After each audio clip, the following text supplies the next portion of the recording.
Number one, we're starting off with a bang. I want playable villains for certain missions in the next Spider-Man game. I know that's ambitious, but if we're able to play as MJ for like, I don't know how many it was like 5 or 6 missions, I think we should get to play as like Rhino or, as the Green Goblin or something for a few missions, because as much as we love being good as Spider-Man and doing good deeds, sometimes we also want to let loose and be bad. Like, imagine being Venom for a few missions and just causing absolute chaos.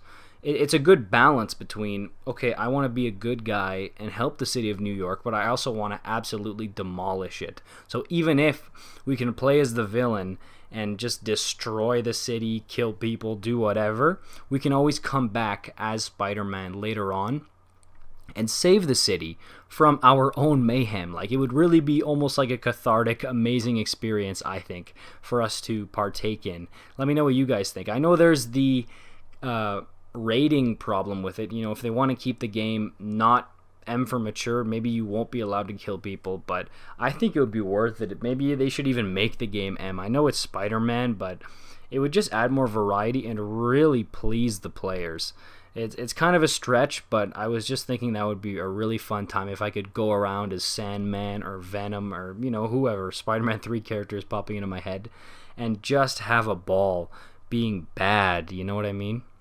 Alright, the next one, this is a big one, an expanded map.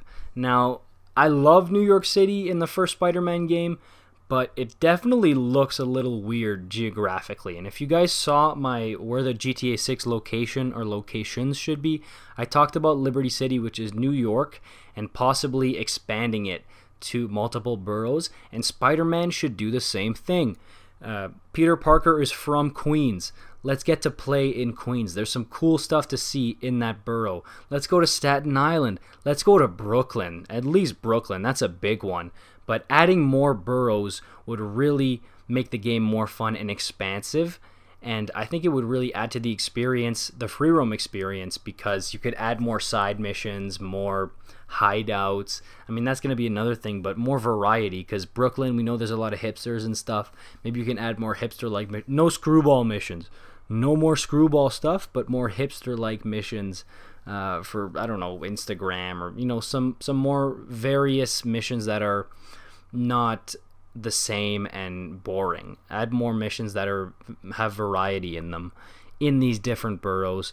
But I'm getting off topic a little bit. What I'm trying to say is an expanded map where we can play in most, if not all, the boroughs in New York. Next thing I really want in the game are expansive callbacks to old Spidey movies. Now, I liked in the cutscenes of the first game how there were some minor references to old movies, like when he's pulling the train and he references Spider-Man 2 when he saves the train. But I want it to be a bit more expansive than that. Maybe in missions, they can make missions that are representative of the old movies. Like, have a pizza time mission. We would absolutely love that. I think that would be so much fun. Or having a mission that involves an event from like the first movie, for example, the original Spider-Man from 2002, when he goes in the wrestling ring. What if there's a wrestling ring mission? Maybe he has a flashback to his first time putting the suit on, and it's the wrestling mission from Spider-Man 1 in the comics. I think that would be awesome. That would be so much fun to play in. So missions and references, maybe side missions if you don't want to throw it in the main campaign, but callbacks to old Spider-Man movies that aren't just a throwaway reference, that we can actually look at for an extended period of time and be like, whoa, you know what? That's a really cool thing that I remember from watching Spider-Man movies. Up next is more Miles Morales gameplay. Now, I don't know a single person who didn't love Into the Spider-Verse, and Miles Morales in that movie was awesome, and he was awesome in the Spider-Man game, I thought. And obviously we should get to play as him, I think, in the second game. You could turn it into a little bit of a GTA 5 situation where you get multiple playable characters. So it's like Spider-Man, but Miles Spider-Man is a lot different than Peter Spider-Man. So they could draw definitely a lot of parallels there, but make them very different. And again, you could have some Spider-Verse specific stuff for Miles, which would be super fun.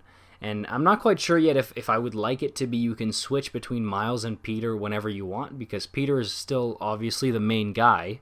But I think for different sections of the game, you should be playing as Miles for a large portion of the story. I think that would be absolutely incredible. And then once you beat the story, then you can play as whichever guy you want, because they'll have different powers, different storylines, different moods and skills and things like that, so you can pick who you want to play between them.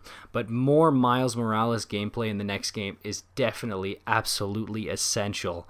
And you can't tease them like you did in the first game and not give us Miles Spider-Man in the second game. So this one is almost pretty obvious that they're going to give us more Miles gameplay. But the question is, how much are we going to get to play as Miles? Alright, up next, I want a movie-like story and cutscenes. Now, the first game did this absolutely beautifully. And you know what? I think there's a video out there on YouTube about how the Spider-Man game is like a perfect Spider-Man movie, and I could not agree more. The story is just a great emotional experience. If you're a Spider-Man fan, you cannot go wrong watching this thing and playing this thing. And that's what I want from the second game. I want it to be like I'm playing a Spider-Man movie. A movie, you know what I mean?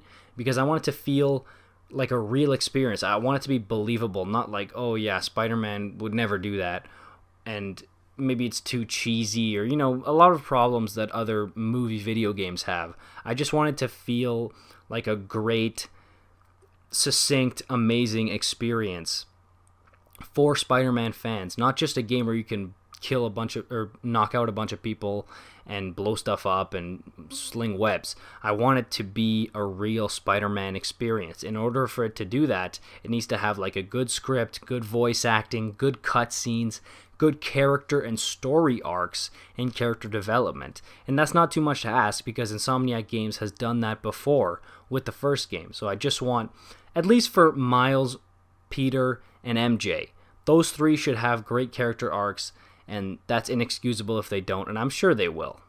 Alright, lastly, I want different villains. Now, the villains in the first game were great, I thought. Doc Ock, even Electro and Vulture, Scorpion, they were awesome. I loved all the villains in there, and while it might not work in a movie where you mash all these villains together like Spider-Man 3, it definitely works in a game to be able to fight a bunch of different villains.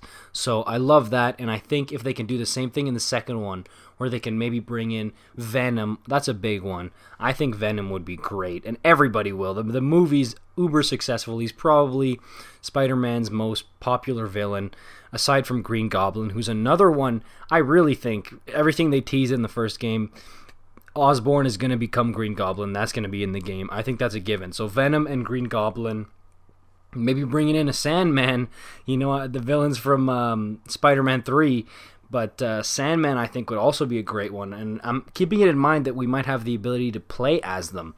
And I think that would just be sick. And you could really raise the stakes for Peter with these villains, because they're the scariest and the most threatening, I think. The ones in the first game, sure, Doc Ock is pretty threatening and kind of scary, but the three that I just mentioned are probably the most intimidating villains. Maybe you throw Carnage in there. Carnage, Venom, and Green Goblin, I think, are the most intimidating villains in the Spider-Man universe. So I think you gotta have those new villains, or just some new cool villains. Don't pick anybody lame. Please, Insomniac. It's not that hard. I'm sure you guys can make the right decision and pick the right villains for the game. But that's it for my wish list, guys. Let me know what you guys want in the next Spider-Man game. I'm sure you guys have some great ideas, Spidey fans. I kind of recently got into the first game. I just beat it, but I've been a Spider-Man fan my whole life, so being able to mix my passion for video games and Spider-Man together is just awesome. So let me know what you guys want. I know there's some stuff I didn't touch on, like new suits and things like that, new web-slinging abilities, other new things like that. So let me know what you guys want in the next game, especially with the PS5. It's going to be incredible. I cannot wait. I'll see you guys next time.